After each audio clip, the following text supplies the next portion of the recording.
Okay, it is Thursday, May 23rd, and it's about 8:35 p.m. Got started a little late today, but we're going to let you know again, welcome to week number 8 of Contemporary Issues in Criminal Justice. And I'm Professor Wright, and I'm going to spend the next 35, 40 minutes or so going over the assignments, and then I'm going to talk about the topic for the week. So I'm going to start right now, and let's share my screen. All right, and you can see this.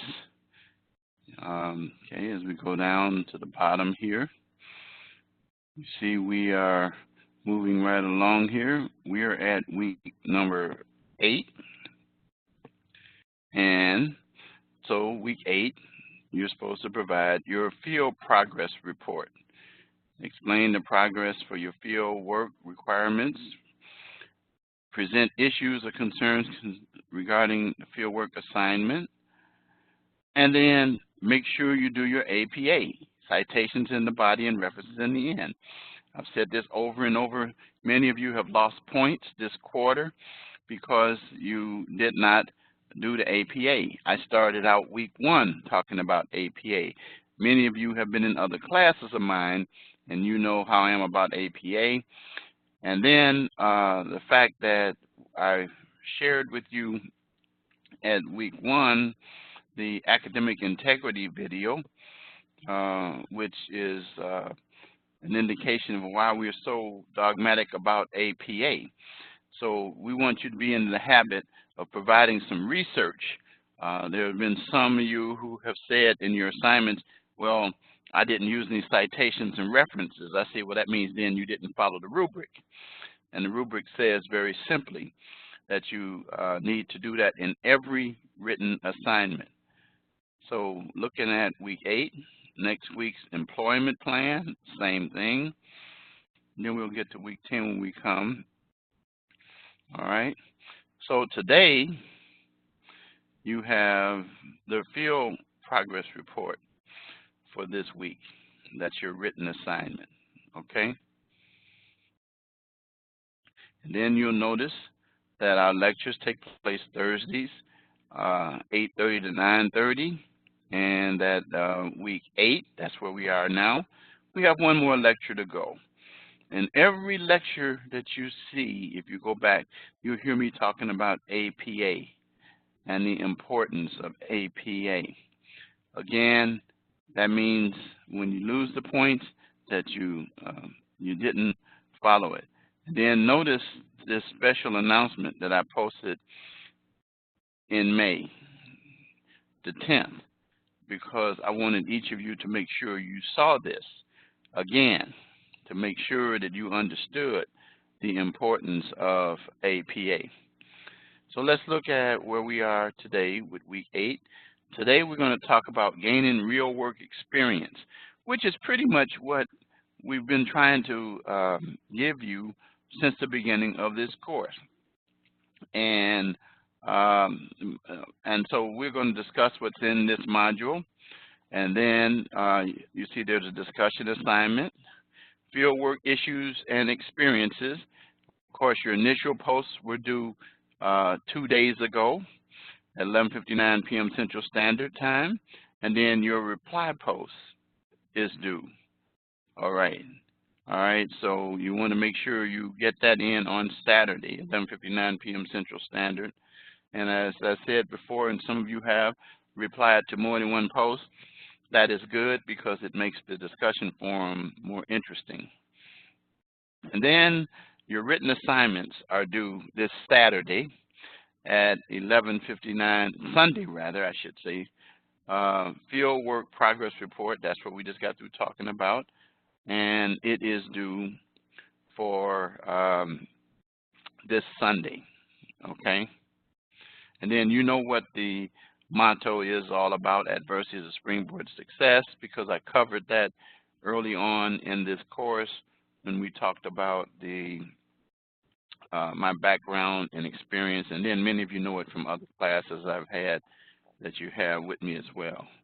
Okay, and so here we are, right here, the 23rd. And then there's your Monday. That's the beginning of the Module 8. Your initial post, that was due Tuesday. Your lecture tonight. And then your reply post Saturday. And then Sunday, your field progress report. And then next week, we don't have a lecture. Preparing for employment in the field, resume. You're going to deal with the resume issue. Remember, this course is to help you prepare for a job. And so your initial post will relate to resume. Your reply post will relate to resume. And then your written assignment, that'll be due on the 2nd. That's a week from Sunday.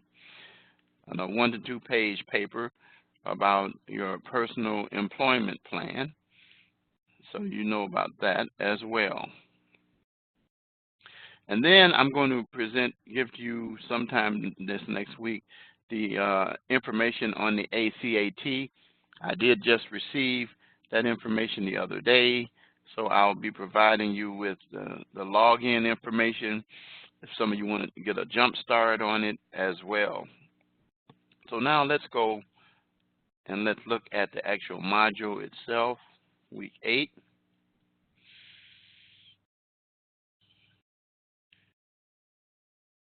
And again, the assignment, a 1 to 2 page report on how your work is coming along in your field report. Explain where you are in the process, which you should be pretty far along. Remember, it's 10 hours. What you have completed to date and your plan for the remainder of the term.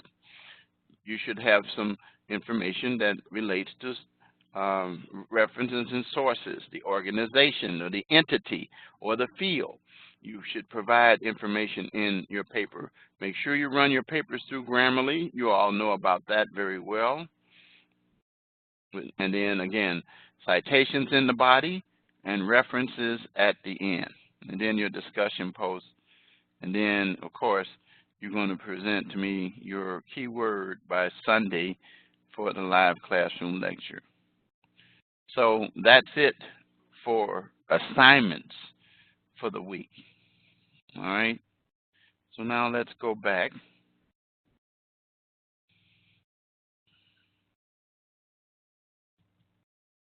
to the lesson content. So today we're going to talk about the importance of professional experience, progress towards field work experience, outline the issues, and then the transferable skills that you were encountered. We've been kind of talking about that the whole course.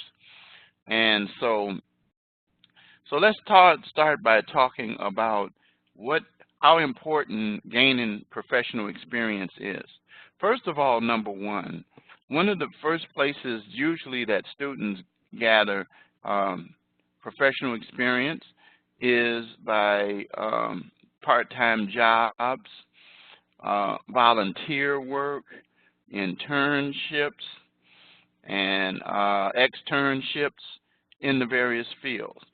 And then you gain professional experience also by working in terms of completing these reports. In this course, the field report, those of you who took the Introduction to Corrections, you had a field report there that you had to do. The key thing is what we are trying to do is to get you to begin to recognize how the real world operates outside of the classroom. Because when you go out to these jobs or the fields that you want to work in, it is always the best practice that you can learn for operating in your field is working with professionals. Now, I'll give you my history by way of sharing with you how I worked mine and how you can work yours as well in your area. First of all, when I came out of school, high school, I got a job in a big law firm, and I started in their mailroom. So I had a entry-level position. I wasn't working in the field of law, but I was in the law firm itself. And so I grew from that to a file clerk because I demonstrated my desire and ability to take on more responsibility. And then I became the law librarian. Well, being the law librarian, this was the first time I really had my hands on the materials that the lawyers were using for their research to prepare their reports, cases, and so forth. And then I taught myself how to do legal research, so they made me a law clerk, which is today called a paralegal. Now, what I am saying to you is that I started gaining professional experience from day one when I walked into that law firm as a messenger even, paying attention, going beyond the extra mile, asking questions of professionals that I knew I wanted to be. I knew I wanted to be a lawyer and made it known. So what do? You could do things like this. For example, when I was a kid, I didn't know this was going to happen to me, but when I was in high school, I was what they call a police explorer, like a scout explorer. And I worked with the local precinct in the area, police district where I lived in the city of Chicago. And what I did was I went um, to the jail with them. I went to see how things worked and just observed, and I learned. Now, what you do also is as you begin to work with these individuals, and many of you already work in areas where you work with individuals or you know individuals. And if you do the work that I said in a volunteer fashion, where you're able to not just, you're learning. A lot of people look at it and says, oh, I got to get paid. You get paid in experience and knowledge that takes you further than sometimes the amount of money that you make. I made a whole lot of money through the experience that I gained starting as a messenger and then a file clerk and then a law librarian and then a paralegal. I gained a lot of experience before I even went to law school that enhanced my ability to be able to understand how the system worked. I used to go to court with the lawyers. I used to go to real estate closings with the lawyers. I used to go to business meetings with the lawyers. And I just sit and watch and listen and learn. You guys have the opportunity in this course to do things like ride-alongs, where you are able to learn from the people who are actually working in the field. I tell you, get to know the people in if you're going to be in law enforcement, get to know the people in first your area where you are and share it with them that you're a student in school and that you're studying criminal justice and that, if there's something you can do, maybe even file stuff away or anything. And then when it comes to parole and probation, they operate the same way. You want to find yourself in a situation where you align yourself with people that are probation officers, parole officers, and get to know, what they did and listen more than talking and being able to take the experiences that you gain. Because when you get out there in the field, I'm going to tell you this right now, it's going to be totally different from what you read in the books. And things are different when you put your hands on something. When I was put out there to become a lawyer, it was totally different from what I learned in law school. And what I'm saying is that I then began to apply the techniques, the knowledge, and the ability to think and apply the law in the real world because of the experience that I gained from being around those lawyers. So what that meant is I was ready for prime time when I got out there. Unfortunately, what some people think is that, well, I'm in school, I'm learning how to do this, and we're going to read the materials, we're going to do the written assignments, but we're not going to do hands-on things until it's time for us to get out there.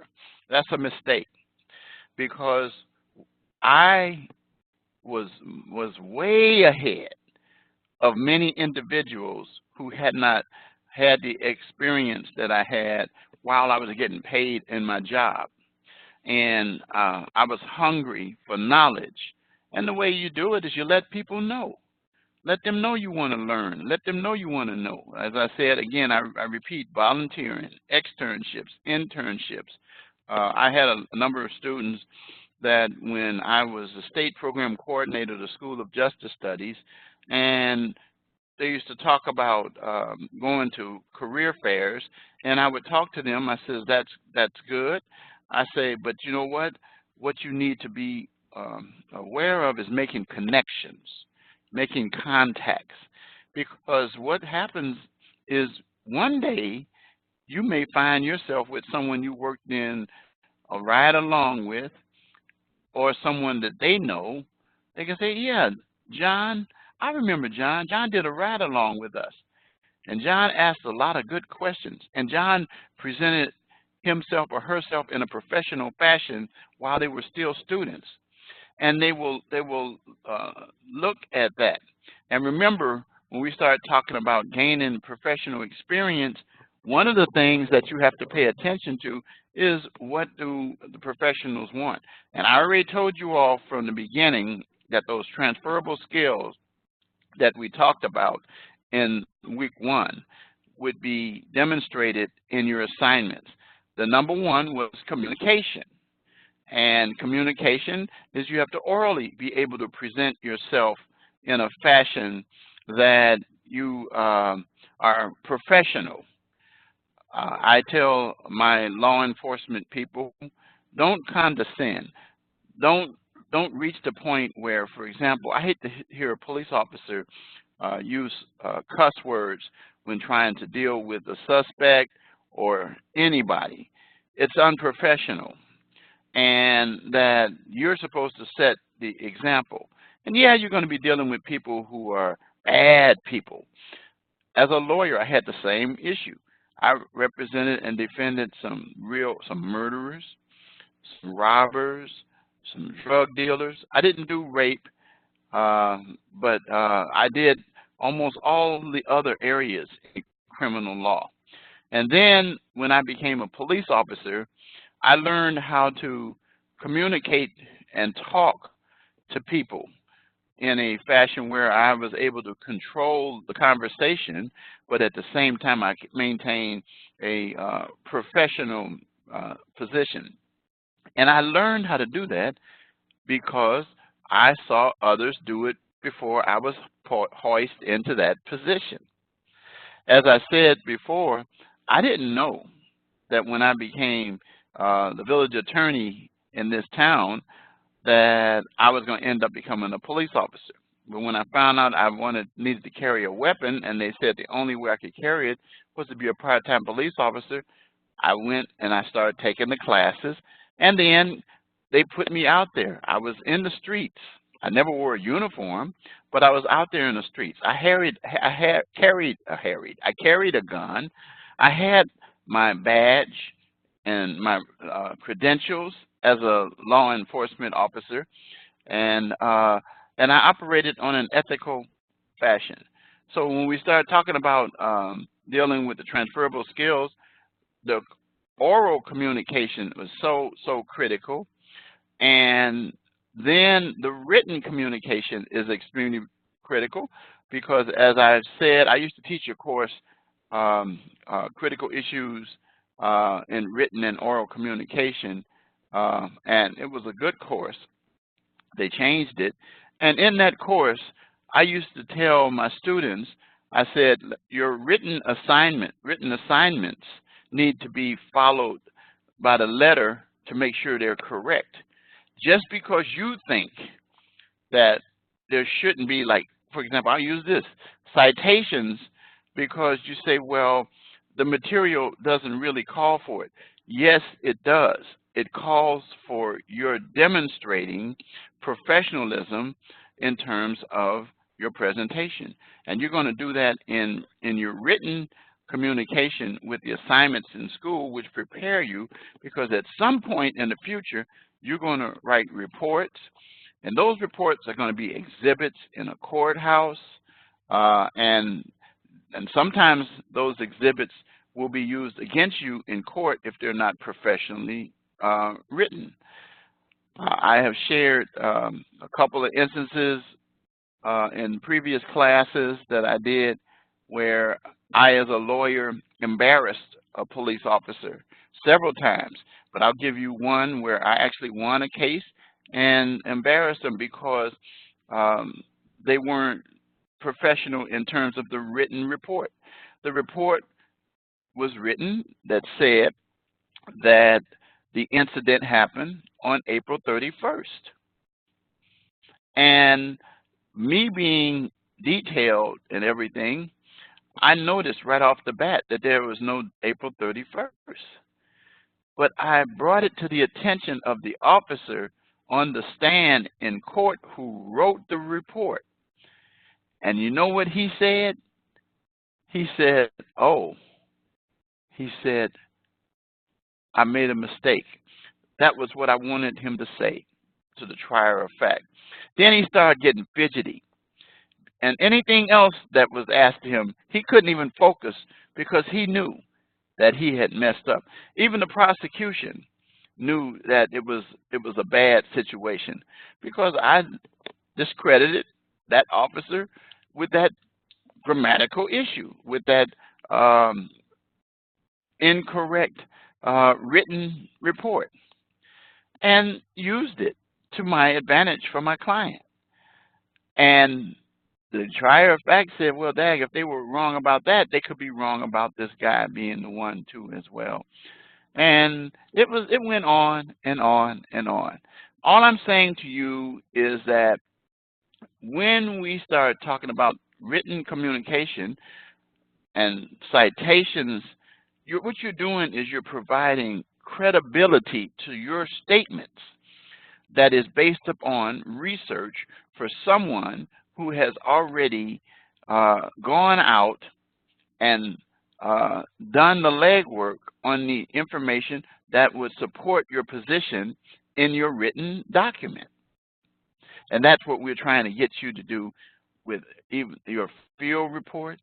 That's what we're trying to get you to do with your written assignments, period. And the citations, as I constantly say to students, citations in the body support your statements of the paper. The references at the end provide the sources that those citations came from. Okay? So that's the important thing. And so why am I talking about this when we're talking about gaining professional experience? Is because you have to learn to put your best foot forward in school so that when you leave school, you'll have to do it. I've had to write memos and briefs, and I've written articles and reports since I've been a lawyer. I've had to do it since I've been a professor. And whenever I did that, I gave credit to the source, because now we're dealing with another of the transferable skills and ethics. It is so important that you demonstrate that you're not appropriating somebody's ideas without giving them credit for it. And, you know, even if you change some of the words in there, the idea still came from somewhere else. And so that gets you in a mindset so that when you operate as a professional, then you are already there in terms of it. You're going to learn to be able to take things and put them in quotes when someone is taking verbatim what someone is saying, or you're taking some information that is verbatim. Put the quotes in, start quote and close quote. and that indicates to the reader that this is not what maybe you said, but this is what the party that you're writing about said. It could be about what you said, but you have to preface it by saying the statement that I made to the person is, and then quote. Then you put the quotation marks, put the statement, and then put it, and then you might put a citation at the end and says, made Thursday, May 23rd, 2019 at 7:30 p.m. during the investigation, something like that. Anyway, the point of that is you're beginning to give credibility. So I've talked about gaining professional experience. I've explained why it's so important to get it. The one last thing I do want to say about professional experience is this, guys, is that when you are representing an organization or entity or an individual, as we had to do as lawyers, prosecution and defense, we had to make sure that we maintain a certain decorum. And that's what you want to do in your area. When you're a probation officer, you're going to have to deal with that with your probationers.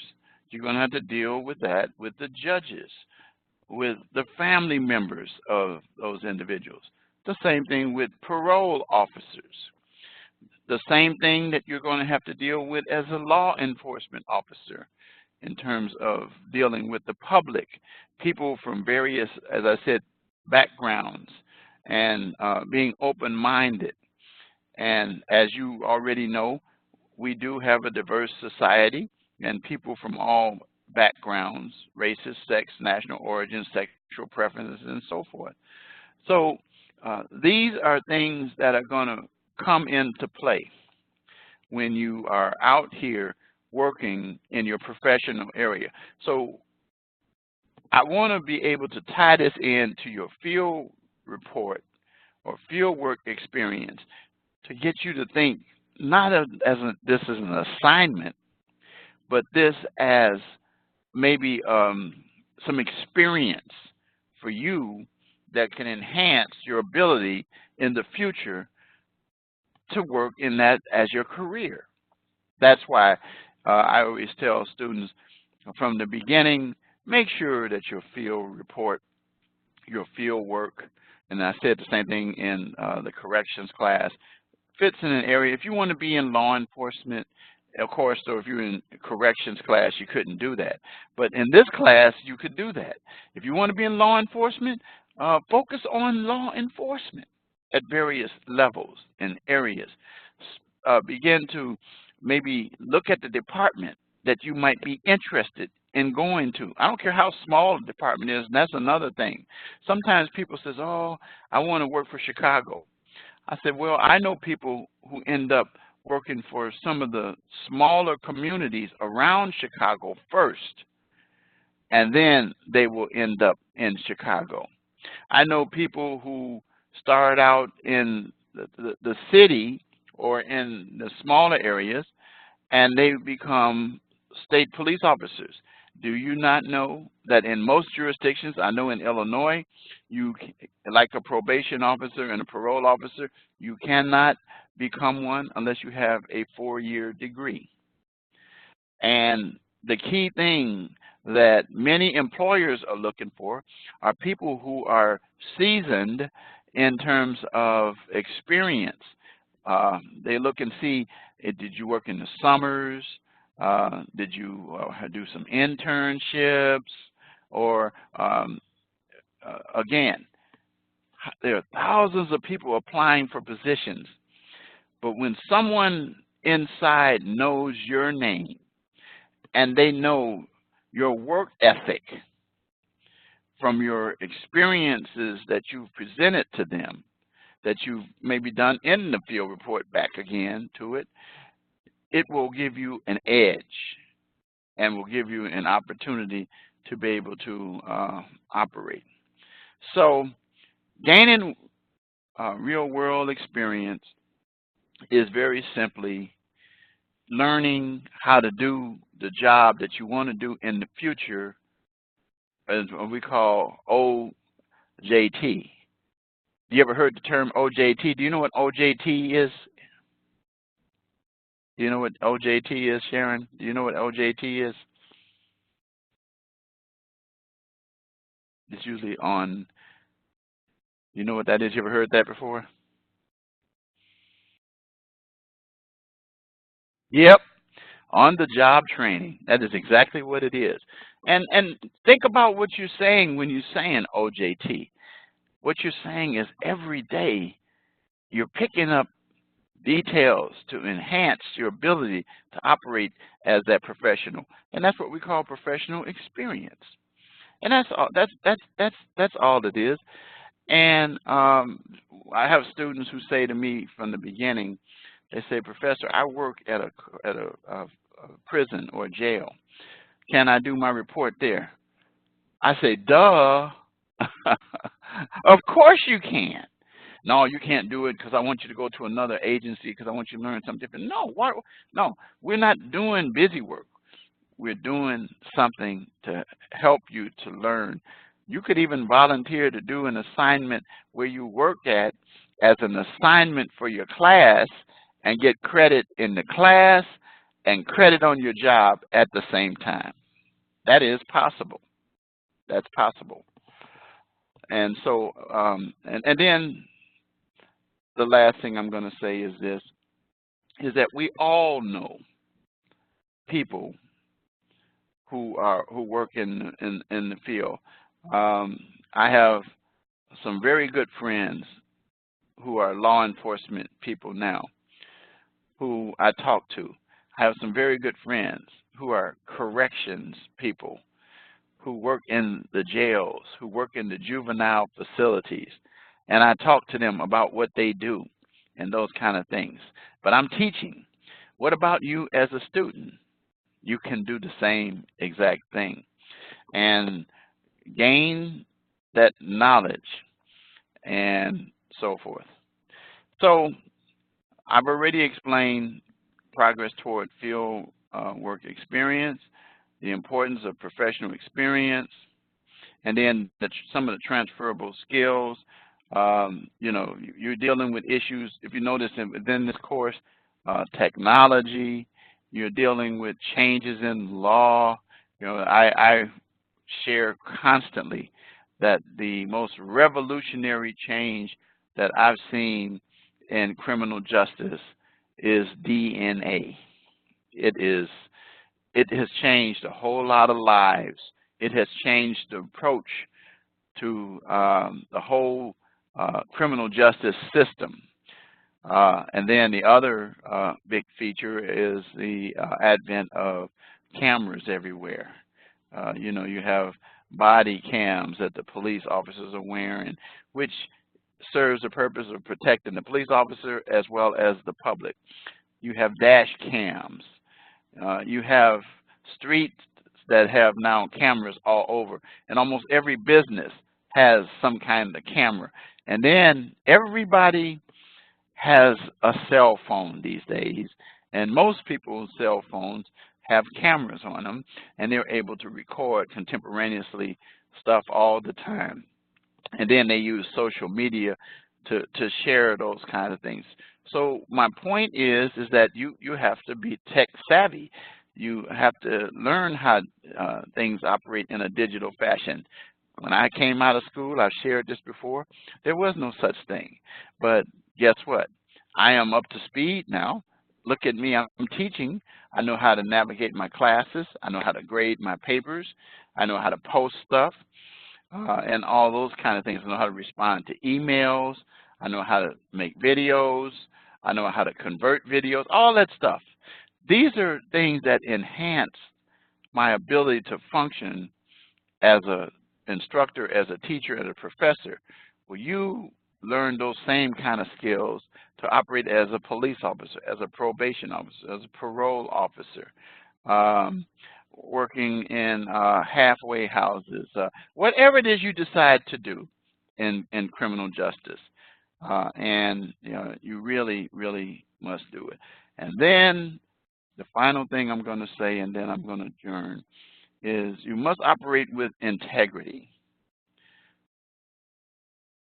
You have to operate in integrity, and that's why I tell students the practice grounds for operating in integrity is the school, where you learn how to, like I said, back to APA and the importance of APA and dealing with the ethical requirements. You get a chance to, you can go back and you can take a look at the video. Let me see if I can. It's under resources. Here we go. If you went under the resources tab, and then here it is right here. It's about 4 minutes and 3 seconds. Take a look at it again, and you can understand and see what I am talking about and the importance. And you see how it fits in, and you understand it. I've run it in several classes, and I thought I had run it in this class as well. But the point of the matter is that we start talking about that as one of our transferable skills and the importance of it. So with that, it's about 9:12. Any questions? Any questions about the assignments or assignments for this week or next week? Okay. All right. Well, I'm just going to give you this key phrase. And it's very easy. I always try to tie it into what we do, professional experience. That's it. That's what I want, and you'll get your points. Submit that by Sunday, 11:59 p.m. Central Standard Time. So with that, I'm going to go back into the classroom, and I'm going to say good night. And again, get those reports done properly. And then remember that when we get to week 10, that you're going to have to make sure that you have your get prepared for the ACAT. Even let me say this about the ACAT just for a minute. It's not something that you can study for. It is just what we call an assessment. You're not graded on that ACAT. You will be given 30 points for taking it. And again, I will be giving the material to you this coming week, the link and everything that you can go ahead and take that ACAT. Remember though, don't confuse the ACAT with your week 11, though, 100 question exam that you have to take. So, all right, so I'm going to say good night, and I'll see you guys in week 10 with our final lecture 2 weeks from today. So good night.